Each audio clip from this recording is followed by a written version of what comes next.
Today we're hearing from Alex Vidal.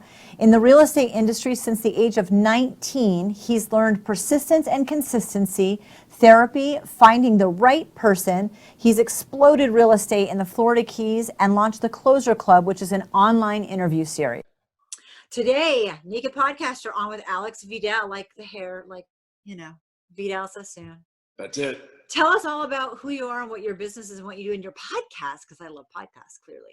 Sure. Well, we'll sum it up quick, and then we can always go back and dig deep.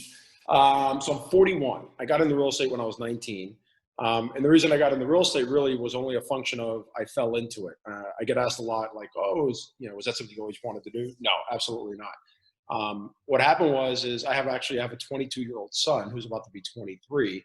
And I had him at 19. And ultimately what happened was I was a camp counselor making, I don't know, $10 an hour, whatever it was. And I needed a real job.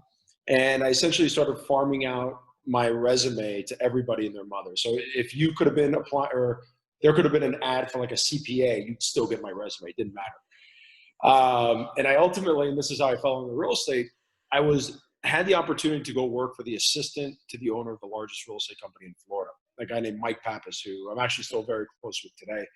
And Mike hired me. Well, I had a choice. I could go work for Mike as his secretary, literally male secretary, 19, or go sell advertising at the Miami Herald, which is a job that my mom got me. And the only reason I took the real estate job was because it was a job that I got on my own versus a job that, that my mom got for me.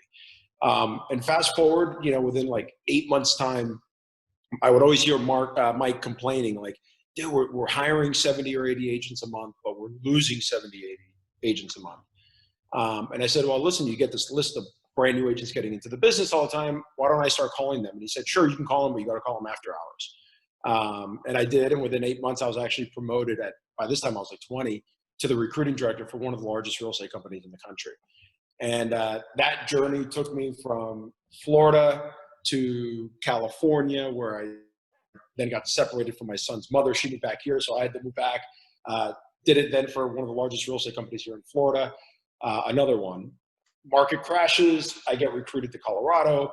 That guy in Colorado then decides to open a company in Florida, moves me back to run that company.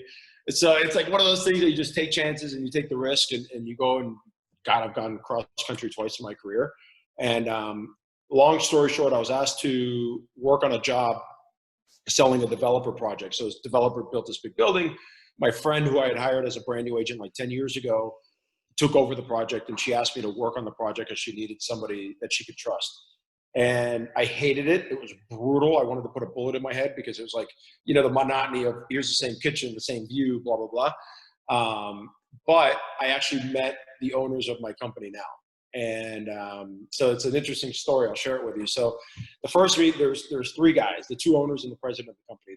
And since this is rated R, or rated X, whatever it is, I'll show, I could share this story. So the first meeting I go in, I met with one of the owners. The second meeting I go in, I meet with the two owners. And then the third meeting, I meet with the two owners and the president of the parent company.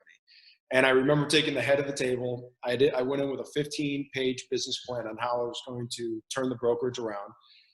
And I literally, first words out of my mouth after saying hello, I go, guys, it's the third date. It's time to get laid. And I gave them my 15-page business plan. They started cracking up. Didn't matter what I said after that. I knew I had the job, and they hired me, and and here we are. So that's it. I can't imagine going into a job and making that statement, and I get some offers, but it wouldn't be getting hired, I don't think. Well, it's what's interesting about it, because I brought that story up to somebody the other day, and I hadn't talked about it in a really long time. It's funny. You really have to know your audience. Like, you prep me for this. Hey, be yourself, curse. This is rated explicit, so do whatever the fuck you want, blah, blah, blah. That's right. Cool. So I wouldn't do that if it was, it was a gamble. Yeah. But it was a gamble that I knew these guys well enough in my prior meetings that I could get away with it, and it worked beautifully. And so you really got to know, you got to have the balls to do it, but you also have to know who's on the other side of that table. When you were 19, you were doing something out of desperation, but you took the job Mhm. and you ended up finding a niche for yourself that you Yes. really love, that you've never, you're talking 22 years now. 22 years, and it went from, I mean, if you were to like take the positions that I went from specifically in real estate, it went from secretary to recruiting director here, to recruiting director in California, to recruiting director back here in Florida. Then I actually got tired of recruiting just because I was only doing recruiting. That was it. And the brokerage that I was with opened an office like a block from my house. Like I could literally throw a rock and hit that and then hit that office. So I said to them, this was 2004. I go to them, make me the manager of that office. Big 10,000 square foot office. I'm like, you guys already know I can recruit. They're like, yeah, but one thing is to recruit them, the other one is to manage them. You've never sold real estate, which was true. Mm-hmm. So we can't make you the manager. But here, listen to the irony of this. Here's what we're going to do. We're going to make you the sales coach for the brand new agents getting into the business. So you kind of look at them like, what are you talking about? Like, you're like, yeah, but they're brand new agents. They don't know any better. You just got to know what you're saying. Cool. And within a year, I was showing these agents how to make more money than me. And that's when this was 04 into 05. And that's when I said, the guy that I worked for went to Colorado. He was ultimately the one that moved me out there a few years later. And that's when I got into sales. And I did sales all of 05, all of 06, all of 07, and half of 08. And that's when the market was really, really down. Yeah. And that's when the guy that I worked for down here called me up and said, hey, why don't you come to Colorado? I started this franchise. Come create the recruiting division for me over here. So we went. What else? There was nothing over here. The economy was in the toilet. And then I was out there for a year. And when his non-compete was up, he brought me back. And then I went, then I ran a company for him for a few years, got back into sales. And then I took over this company, Related ISG. It'll be 6 years in July. And at the time, they were going to close it. I'll never forget it. I love shows like this that I can curse. Yeah. So I start, I think I was like 35 or 36. I was 36. And in my very first meeting, they're like, listen, kid, we're thinking of closing the company. Let's see what you got. And I said, okay. And I go, by the way, here are the things that I want. And they literally looked at me, and I'll never forget it. One of the owners says, Alex, don't ask me for shit. Go out there, prove yourself, and I'll give you the world on a fucking platter. Till then, don't ask me for anything. And I was like, cool. And that actually helped me a lot because since they were thinking of closing it, they didn't pay any real attention to what we were doing. So I was able to Wild West, free reign, and run with the wolves. But then, at the end of 2014, they're like, all right, we'll give you one more year. And then, here we are, a company that's sold, close to $3 billion in sales and all that. That is outstanding. It's pretty cool. Thank you. Yeah. Did you ever get your real estate license? Oh yeah, I got it back. Not in California, not in Colorado, but I did get it because I wasn't out there long enough. Both times I was out there, I was out there for a year. I got it here pretty much as soon as I got back from California. So I guess I was like 21. I got it, but I didn't actually start using it until I was 25 for sales. Okay. And of course, I've been licensed ever since. And I still do sales. I still do sales now. But it's not like my brokerage now is close to 500 realtors. I mean, we're one of the bigger players in the state. I'm not out there soliciting the business. I'm not out there competing against my agents. If I have my mom or my sister, my brother, if they want to do something, I will. But I'm not out there actively looking for the business. That's awesome. So take me back. Well, wait, first you have a podcast. I do. So the podcast is a great thing. That started, I just aired episode 100 this week, actually. Yeah, it's cool. It was definitely an amazing episode. I told the guy who's a friend of mine, I go, this wasn't what I had planned for episode 100. Episode 100 was supposed to be the big 5 influencers in my life. It was my dad, Mike Pappas, who's the guy I worked for here for many years, Rich Cosmo, the guy I worked for in California, Roger Herman, who's the guy that I worked for both here and in Colorado, and my boss now. And it's cool because these are all people, aside from my dad, because he's my father, though I shouldn't take that for granted. He's I just assume everybody has a great relationship with that. I have my relationship with my dad, but I'm saying the other guys, it's cool that 22 years in the business, I'm still friends with all of my bosses. Yeah. And I was bringing them together for episode 100, and then coronavirus hit, and here we go. But I started the show. We are in South Florida, so I'm in Fort Lauderdale. So Fort Lauderdale, Miami. We are one of the densest realtor populations in the country. There's like 60,000 realtors in Dade and Broward County. And I said, if everything were the same, commission splits, brand name, managerial support, technology, et cetera, if all that was the same, don't you want to work for somebody who's got high energy, that'll motivate you, that'll push you, and that also happens to be connected to some of the bigger players in the country, or locally, actually. The goal initially was just locally. That's how I started the show. And I started interviewing the local heavyweights in South Florida, and there's plenty to choose from because Miami is definitely a heavy, real estate company or real estate area. And then there was an event. So I started in June, roughly, I think. I'm about 18. And then in October, there's an event, which is one of the largest real estate events in the country that attracts about 5,000 attendees. And I spoke to the PR agency for that company, and I said, listen, get me on stage. You guys always have the same speakers, and they're great, and they're very knowledgeable, but it's the same story every year in and year out. Kind of boring sometimes, whatever. Right. And I said, get me on stage. And the PR agency actually looked at me and said, it told me, they're like, Alex, we know you, we love your company, but the real deal, who's this company, they don't know you and they don't know your brokerage. And I said, even though I'm one of the bigger ones in the state, and I said, cool. I hung up the phone, and my very first phone call was to Ryan Serhant from $1 Million Listing New York, which was my first big national player. And ever since then, I've gone to LA 6 times, New York 5 times, Vegas, Aspen, Dallas, Raleigh, and we just hit episode 100. And it's a blast. It's a lot of fun, actually. A lot of fun. So you're in to you do the real estate thing, but you interview real estate players, but not just that, like celebrity entrepreneurs, athletes, politicians. Correct. So ultimately what happens is the beauty of it is that my viewing audience primarily are realtors, and I target any advertising, any boosting or whatever to the realtor audience. And the beauty of it is whether it's an athlete or it could be an athlete who talks about handling high pressure situations. And so how does that relate to a realtor? Well, realtors find themselves in high pressure situations all the time, but there's a way to handle that high pressure. And you can learn that not only from other realtors, but from athletes.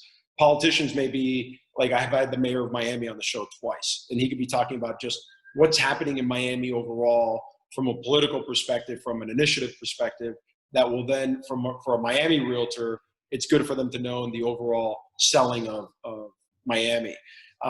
Next week, actually, I have, if anybody's never read the book, Never Split the Difference. Okay. Read it. It's phenomenal. It's a life-changing book by a guy named Chris Voss, who's a former FBI negotiator, hostage negotiator. Okay. And so he's coming, and I've shared that book with all of my agents. I've read it a couple times. He's coming on the show next week to talk about negotiations. So there's a lot of parallels or common denominators, regardless of what industry you're in. And, I think you can always make those connections, right? 100%. So I might as well make it with people that I know and that I want to interview. It's my show, so I want to do it with people that I know. Someone asked me once, why don't you do this on your show? And I'm like, because it's my show and I don't want to. It's mine. I can do what I want. So that's exactly awesome. Right. That's fantastic. Okay. Now take us back into the struggles. I know you had a surprise baby at 19, but I don't know what your struggles are actually. We haven't talked about that. I would actually tell you that the struggle, it's interesting. And I don't know if it was now my kids are coming in the house yelling at me. That's all right. The struggle really wasn't, I would say then, I was probably too naive to know that it was a struggle. It was kind of like, you just put your head down and you go. Yeah. And quite frankly, that was 23 years ago. So I don't remember much of it because I think it was just, listen, I was working full time, going to school full time. I had a family full time, and something had to give. Couldn't be my family. And it couldn't be my job because I had to support my family. So I gave up school and I went to 1 year of college, and that was it. And never looked back, and just college is not for me. I think the real struggle actually hit when the market downturn hit in 2008. And we moved to Colorado. We then, and then again in 2013, which it was never really, how can I say, 2013 was still remnants of what happened with 2008. But really those were that 2008 to 2013 window were very difficult. My wife and I, we got separated twice. The first time we never fixed our problems. The second time we fixed our problems so well that we can go through hell and back and be okay. It was actually funny because now when this whole coronavirus hit, we actually sat down, and of everybody in our circle of influence, we were like the most calm. And because we were like, listen, it can all blow up and we'd be fine because we've been to hell and back. Like in 2013, literally, I'll never forget it. So at the end of 2012, I got burned out of real estate, completely burned out. The broker I was working for burned me out, and I went into digital marketing with my buddy. And I was making between 15 and 20 grand a month, and blowing 15 to 20 grand a month, actually more. And I was stupid enough to think the money would always come in. And come May 28th of 2013, I'm crazy with dates, my wife and I get separated the second time, right? Okay. July 17th, my best friend and I have a falling out. The guy that I worked for in digital marketing. I had $5,000 in the bank. My overhead was between $13,000 and $15,000 a month. And I lost my job overnight. And so what I did was I did the necessary hard decisions back then. I went out, called my ex-wife, sorry, I can't pay child support right now. Called my landlord, I got to break the lease. I moved into a condo that my parents owned. I made the hard decision, spent zero time in bed crying, because that doesn't move your ball forward. And from July 17, 2013 to the end of the year, I sold over $7 million worth of real estate, made over 200 grand, got smart with my money, and did the right thing to now where if coronavirus implodes the world, we looked at it and we're like, okay, we're good. Like we can ride this out for a real long time, not a real long time, but a fair amount of time. Right. And so those times teach you that you have two choices in life. And one choice is you can sit back, get in bed, cry, blame everything around you for what's happening and focus on all the things that you're not able to control. Or now, like even what we're going through right now with the coronavirus, you can do that. That's cool, though it's not going to do anything for you. Definitely not going to solve your situation. Or you can focus on the things that you are in control of. Mm-hmm. Put all of your effort on those things. Focus on anything that moves the ball forward. And I'll share with you a kind of a cool analogy for that. And that's it. And if you do that, you'll be able to get through the tough times, because the rest is just noise. And if it doesn't move you, if it doesn't move your ball forward, your family's ball forward, in my particular case, my employees, my brokerage, my agents ball forward, I don't pay attention to it. It's not worth it. It doesn't do anything. I think it's really difficult for people to turn the volume down on that noise, though.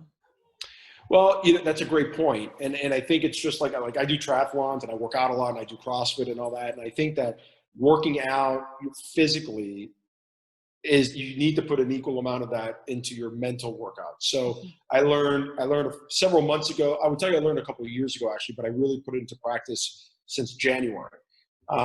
Was a guy named Sean Acor, and he's got a great TED Talk. And so if anybody ever wants to watch a great TED Talk about happiness, Sean Acor, Power. It's happiness at work or something like that. But you'll find it. He's the funniest person I think I've ever listened to. I'm trying. That 12-minute TED Talk was hilarious. You have to like pause it and be like, wait a minute. You got to catch up. It's awesome. So yes. Okay. Keep going. Right. Sorry. I love it. We're on the same wavelength. So what I started doing was I started writing down every single night 3 to 5 things for which I'm grateful for. Minimum 3 to 5 things. Now, some people do it in their phone. Some people think about it. To me, I think there's the power of a pen to the paper. So I actually have a journal, and it's on my nightstand, and I write down every single night 3 to 5 things for which I'm grateful for. The key is this: on my bad days, and we all have bad days, I write down minimum 25 things for which I'm grateful for. Even the silliest thing, like I am so grateful for, that they cut my grass today. It doesn't matter, right?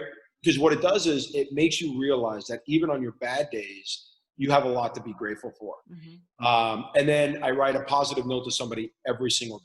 I'll text somebody saying, hey, I'm grateful for you. Jen, I'm grateful for that we did this podcast today, whatever. And I do that every single night. So that kind of exercise, in addition to filtering what I allow in my eyes to see, is a big one. And even like my thoughts, my buddy came over the other day, social distancing, we were far apart, doesn't matter. We did a triathlon, like a mini triathlon, whatever, in my area on our own. And after we were done, we're hanging out in the yard, and he goes, yeah, don't you think China should be held accountable for what's going on? Like, we got to do something about this. We got to hold them accountable. And what do you think about that? I'm like, dude, I haven't given it any thought, because it doesn't move my ball forward. It's like, it's not going to help me right now, so I can't worry about it. I Yeah. agree. Somebody was going down the rabbit hole the other day, and I'm like, it's not that I don't understand. It's not that I don't keep my finger on the pulse. It's that I don't allow it to get past that, because you just went down a rabbit hole and I don't want to join you there. So I'm actually just not going to have this conversation. Misery loves company. It is crazy. Crazy. Crazy. It is Yeah. crazy. Yeah. Well, what do the kids think about this? I don't know what they think about COVID because I don't ask them. I just connect with my kids. That's right. I literally don't care what they think. I could show you. I'm going to turn like my kids right now are I don't know if you could see, but Yes. they're like in the hot tub, popping in and out, having a Yep. blast. That's They're what like, I wanted. they're doing well. They're doing great. So that gratitude exercise, writing 3 new things down every single day for 21 Correct. days is what Sean says. And it actually trains your brain to look for the positive. I That's think right. what people don't understand, I'm sure you'll agree, is that there's a lot of negative and a lot of stuff that we cannot control. And your brain just stops training to look for that stuff. Correct. And so you just, it really shifts. It's like the lens through which your eyes look through. So I think that's the way he put it. You just look at things differently. And when you're when you're in that deep state of gratitude every single day, you may look at this and say, oh man, this bottle of water is virtually empty. Or somebody else will be like, man, I'm so happy I got a refrigerator. I can go and fill this up.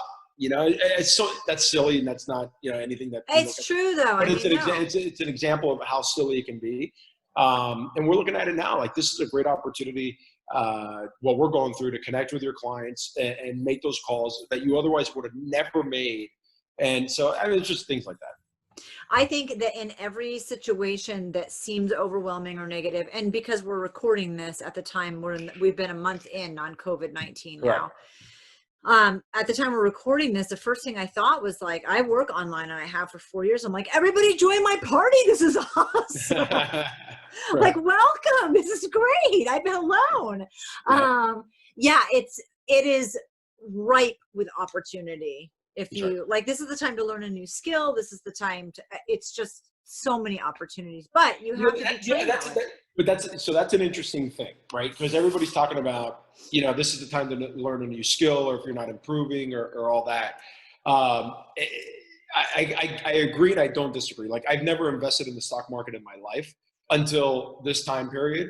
And so I'm learning about the stock market, but that I'm not putting a fair amount of time into it during the day. And so you can learn a new skill, but don't forget that there are times to be doing things. And so I guess I could trade stocks after hours if I really wanted to, but you can only trade stocks from 9:30 to 4. That's the window. You can go pre-market, after-market, but really that's the window. But if I'm calling customers, like, I can do it during the day. I can't call customers at midnight, but I can read. Last night, literally at 11:45 at night, I was reading about how to get certified to do after-hours trading on E-Trade. I was learning how the Dow Jones Industrial and the NASDAQ and the S&P 500, the Dow's at 23,000 points. How is that number come up with? Like, those kind of things. I'm not doing that at 4:55 on a Friday. I'm doing that late at night, because I have higher and better uses of my time right now. So I'm all for everybody wanting to go and improve a skill and do all that. But know that if you're going to watch a YouTube video when you could be calling your customers, watch that YouTube video at night when you can't be calling your customers. So be careful on when you choose to learn that skill or improve on skill. I have so many questions. One of them is, since we're on the COVID-19 thing right now, how you have a call, you told me earlier, you have a call celebrating 1 month of, like, basically the quarantine, the COVID life. Yeah, that's right. 5:30 tonight, and celebrate it. How are you guys continuing to work optimally during a situation like this? Great question. So right now, luckily in South Florida, and I think most of the country, but I can only speak for South Florida, realtors are considered essential. And so, and being considered essential, we're able to still operate, but we do have regulations. Like, we can't be doing open houses with 10 people in the open house, but we can be showing properties. But now, more than anything, a lot of realtors tend to be scared to qualify a customer before they put them in their car and show them property. Well, now realtors have the excuse that, hey, I can't show you that home unless you show me your pre-approval letter. How long, you can actually blame coronavirus on going through that qualification process with them now. You can be calling your customers and checking in on them and saying, it's crazy. You can literally be doing 3 things at once. And this is what I'm telling my agents to do. Call your customers and only ask them how they're doing. And that's all you got to do. Because in asking them how they're doing, you're going to get their answer. I'm doing great. I'm doing shitty. I just lost my job. Oh man, I just found out my girlfriend's pregnant. My wife is pregnant, whatever. Right. And so you're accomplishing the empathetic check-in, or the empathetic piece of it, which is, hey, I'm just checking in to show you that I care. Okay. Now, the second piece of that, which I'm telling my agents to do, particularly the ones that don't exercise a lot, do it while you're walking. And the other day, I actually called 50 of our agents, 48 to be exact, and I did it while I was walking. It ended up being, I walked 6.23 miles. Walking, it took me 3 hours. It wasn't really for me in terms of exercise compared to what I normally do, but Right. yeah, I got 6 miles of walking in, calling our agents. But the secret lies in their answer. Because if they tell you, hey, I'm having a baby, that's a life-changing event. If they're telling you they're getting married because they found out that being with this person is, hey, I want to be with this person for the rest of my life because I could be quarantined with them, that's a life-changing event. Or God forbid there was a death, or they lost their job. These are all life-changing events that, in just asking them how they're doing, you will get the answer as to whether or not you need to engage them for your services. And so we can continue showing property. You try to focus on the customers who have a motivation that's bigger than their fear. We're even telling our agents, focus on vacant listings, because if you can get a vacant listing, you can put it on the lockbox and let the realtor go with their buyer. You don't even have to be there to show it. Yeah. And so we're still doing a lot of this, nowhere near what we were doing pre-coronavirus, but we're up there. We're definitely doing good. That is fantastic. The other thing is that you said you and your wife struggled a lot in 2008, got back together, but didn't really fix it. Did you kind of go through the motions? Did you not realize that it didn't get fixed? Because then those things tend to fester and blow up again, which it did in 2013. So then how did you fix that and get through it? And I'm asking you specifically this question because the people that are quarantined are looking at each other and being like, I don't know if I like you anymore. Well, it's like, I don't know. I hope your video. Yeah, you just broke up a little bit. Are you there?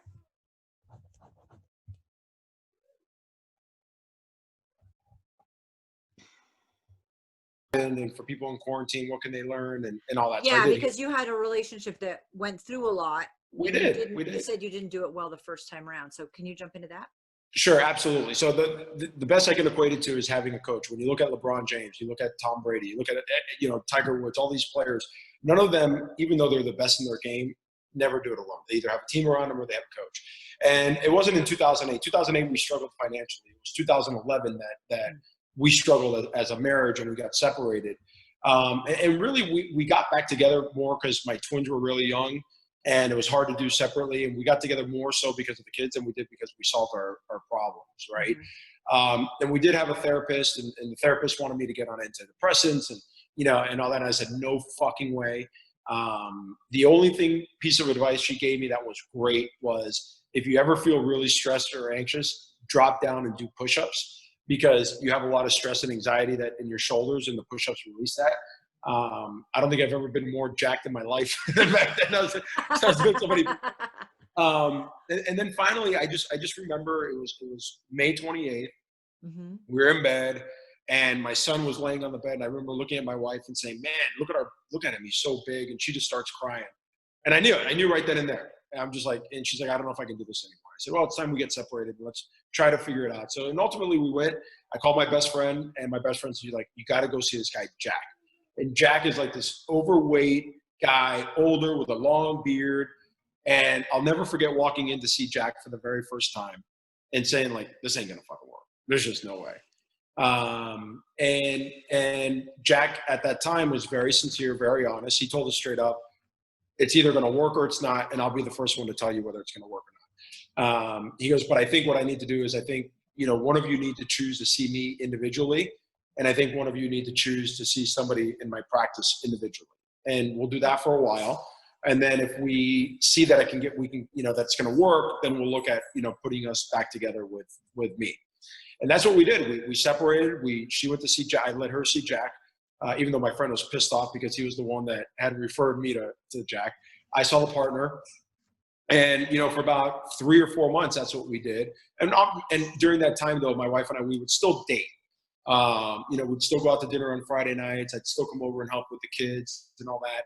But really, during that time, we tried to work on the three things. And this is something that I try to teach all my agents or anybody really that I speak to. There are three intimacies that we have in our life.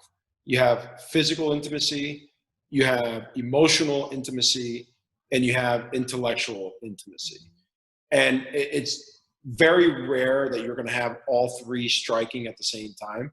But if you don't have an emotional connection and an intellectual, if you don't have at least two of the three at the same time, it's not going to work. And so really during that time is where we worked on our communication, where we worked on, hey, there's a life outside of just having kids and work. And we worked on not the physical intimacy, he actually stopped that, but we worked on our emotional and our intellectual intimacy until we got back together, and then, then everything else happened. And so really we didn't have an ego. We didn't look there and look at that and say, oh, we're not going to go get help. There's no machismo and I want to go see a therapist. No, it was, if you want to make this work, we wanted to know at the end of the day that we gave it everything we could to try and make it work before either we decided to get back together or we called it quits. And that was it. That's what we did. And that's how we got through it. That's awesome. And it was phenomenal. It's been, I'm telling you, her and I can go through hell and back. And we've had a lot of talks with this whole coronavirus. And all right, what happens if this happens? And what happens if, hey, we're going to have to make big decisions, whatever. And she's been, man, it's been phenomenal. Sorry, I didn't mean to interrupt you on your No, you're supposed to interrupt me. It's your show here. I love that you guys separated and had separate therapists. So Correct. What was it like going back with Jack? And what was your response when he said, I'll tell you if it's going to work or not? Because I just see you as like not being happy with that statement. No, actually, I appreciate straight upness. Okay. That's not even a word, but listen, tell me how it is. If I like it, great. If I don't like it, great. But at least I know where you stand. And that's something that I employ with my life. Like, I'll tell you the way it is. If you like it, great. If you don't, great. But you're going to know where I stand. There's none of this like, oh, did he just tell me that to make me feel good? Or did he just tell me that to be an asshole? Or did he just tell me that to get what he wants? There's none of that. I'm going to tell you the way it is. Sometimes I'm harsh in the way I deliver it, even though I've gotten more polished with that. But it's just, there's no time for anything else, so tell me the way it is. Right. Don't worry about how I'm going to react. Just tell me and I'll figure out how I'm going to react to that. And with age, you get better at reacting to things and all that too. That's true. That's true with parenting too. So you can, and also now, like in the midst of the coronavirus and this whole COVID thing that we're going through, a lot of therapists are considered essential service, and this won't air right in the middle of everything, but there are resources out there. You just have to want to. I loved your 3 pillars. I'm going to compare it to something totally random, but I remember I was getting work done on a house and the contractor said, time, money, and quality, pick 2. Huh. Like we can do it fast and great, but it's going to cost you a lot. You know what I mean? Like you can only pick 2, but I love that you have 3 pillars and you need at least 2 of them, but you should be working on all of them. You should always be working on all of them, and they're all important. And the emotional intimacy piece now, at least, may be with just dealing with what's happening in the world. It could be with just dealing with the fact that we're at home for the most part. My wife's at work right now because she's a pediatrician, but dealing with just even the emotional stress of what she's going through and having to see patients and, hey, I saw this patient who was sick. I don't know if they have coronavirus or not. God forbid. I won't know. And having to wear all the masks and all the emotional baggage that comes with that.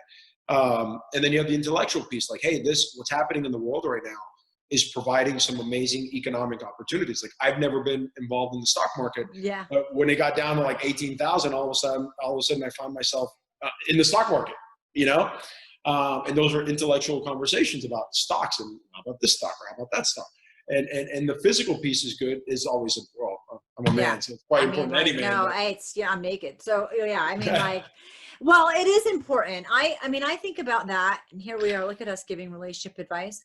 If you're in a monogamous relationship, which I am, you're the only person giving that to me. So in my mind, like, that is really, really, really important, because I can have smart conversations and I love my best friend, but there's nothing physical there with anyone. Correct. And smart conversation. And that's important too. We find ourselves kind of and it's actually probably more a byproduct of the show than anything else. It's like all of a sudden you find yourself having conversations with people that are worth $100 million or $200 million, or I've had a couple billionaires on the show. Mhm. And you find yourself, you're like, man, I need to be having these conversations more frequently, not just once a week for my show. And so then you start analyzing, who are you surrounded with? Who are your friends? Are these people just my friends, or are they my party friends? Right. Who I can go and have a drink at the bar with? But if I want to talk about, investing in real estate or investing in the stock market, are these people really those types of people that are going to move the ball forward? And we discover that. And then also with the gratitude exercises, that whole statement, misery loves company. Yeah. What it also does is it really opens your eyes to who's negative around you and who's positive. And then all of a sudden we find ourselves not hanging out with as many people as we used to because they're just negative. You just don't want to be around that. Yeah, and the second you do that, the second you make that shift, it becomes easy, because there's this attachment or this baggage onto like letting go of friends or unfriending somebody on social media. I don't give a shit if I get unfriended, and I don't give a shit if I unfriend you. I blocked somebody right before this call that made such a rude comment. I was like, it doesn't even justify a response. Like, I'm not even going to get sucked into the situation. I'm just going to block and move on, because you don't have the time. And once you figure that out, it's a lot easier. I also think that, and we have been talking about this, but once you're in a state of having more gratitude and a positive attitude, the other shit it's just noise. That's right. It's so peripheral. Did you end up getting on the stage at that? Nope. You didn't. I did not. And interestingly enough, I've had both the owner of the PR agency on the show. I've had the owner of The Real Deal on my show, but I have not been on stage. Now but I did use the stage as to help me, per se. So for example, they didn't want to put me on stage. Cool. But I've always been wanting to get Grant Cardone on my show. This goes back to last year. And I had Grant Cardone's wife on. I had, Jared Glenn, who's his number one guy, on, but I couldn't get Grant on the show. And so I called Amir Karanji from The Real Deal, and I said, listen, I know I'm not going to get on. That's cool, but why don't you have Grant Cardone on the show? And he goes, well, I don't have a connection to Grant Cardone. I said, okay. I go, are you interested? He goes, yeah, I'm definitely interested. I said, okay, cool. I called Jared, Grant Cardone's guy, and I said, Jared, listen, I can get Grant in front of 5,000 realtors, which is his target audience, right? Mm-hmm. He goes, okay, what do you want? I go, I want him on my show. And he goes, what do you mean? He hasn't been on your show yet? He goes, no. I go, no. He goes, I'll get him on your show. Make it happen. So I got Grant on stage at The Real Deal to speak. Mm-hmm. And about 2 weeks later, Grant came on my show. I love it. And here's the reality of it. The reality of it is, at this point, it would be an honor for me to still be able to go on stage. And who knows, it's every October, so we'll see if it happens in October. But the reality is that I don't, and I hate to say this, but I don't need them anymore, because now, because of my own show, and we're hitting, for me at least, I'm just a guy in Miami, we're getting, 30, 35,000, 40,000 views and downloads of every episode. I kind of don't need The Real Deal anymore. I'm controlling my own narrative with my show. It's interesting how those things twist, isn't it? Yeah, that's right. Where they'll be calling you and you're like, maybe not. Yeah, I mean, listen, my ego's not so big, like, oh, you fucked me over, or you insulted me by not having me on, so I'm not going to go on. That's bullshit. Mm-hmm. To me, that's bullshit.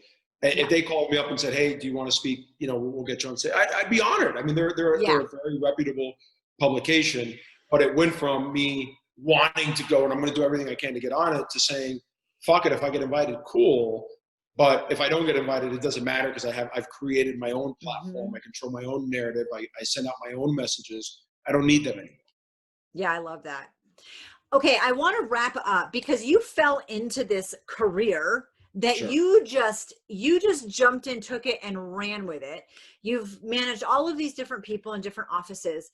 Tell me some of the top couple things, advice you would give, because you did say to me, it doesn't matter if you're a realtor or not. You were interviewing all these people. What are some of the top trends you see in people who are successful and positive, or people who are saying, Alex, what advice would you give me? Great. So a couple of things. So I will tell you that persistency and consistency is key. That's actually something that I've learned with my own show. Just the one comment I get is, even with coronavirus, we're still, every single week, I'm consistent every single week there's an episode, right? But really, there's three things I would boil it down to. I'm sorry, there's another one, and then I'll share with you the three. The other thing that most of these people realize is that anything that's happened in their life or has not happened in their life is 100% their fault. They're 100% responsible for everything that is happening, or 100% responsible for everything that's not happening. But ultimately, it really boils down to three things. And I actually, if I was in my office today, I would show you what I mean by this. But there are three things you need. You need inner motivation. There's a guy named Brad Lee who says it best. And Brad Lee's like, it doesn't matter who doesn't believe in you as long as you're not one of them. And so you really need to have that inner motivation to drive you, and you need to have that inner motivation and that belief in yourself. The second thing you need is you need to make sure that you're in the right environment. That's a key thing, being in the right environment with the right people surrounding you, or even if you're at home or if I'm in my office, it's an environment that I want to be in, that I look forward to being in, that I'm happy to be in. And then the third piece is the how. How are you going to accomplish whatever it is that you're going to accomplish? So if you can take responsibility, 100%, it's either somebody sneezing in the back there. Take 100% responsibility if it's, and know it's your fault, good or bad, right? Be consistent in whatever you're doing. Put yourself in the right environment.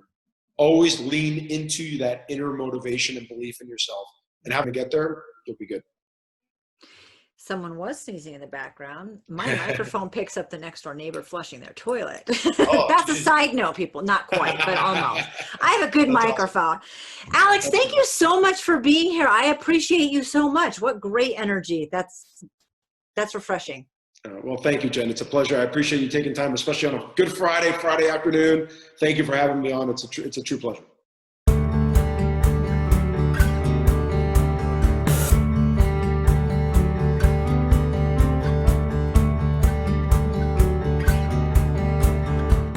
Thank you for joining today. It's been a pleasure. You can find me at momof18.com and on social media platforms as Mom of 18.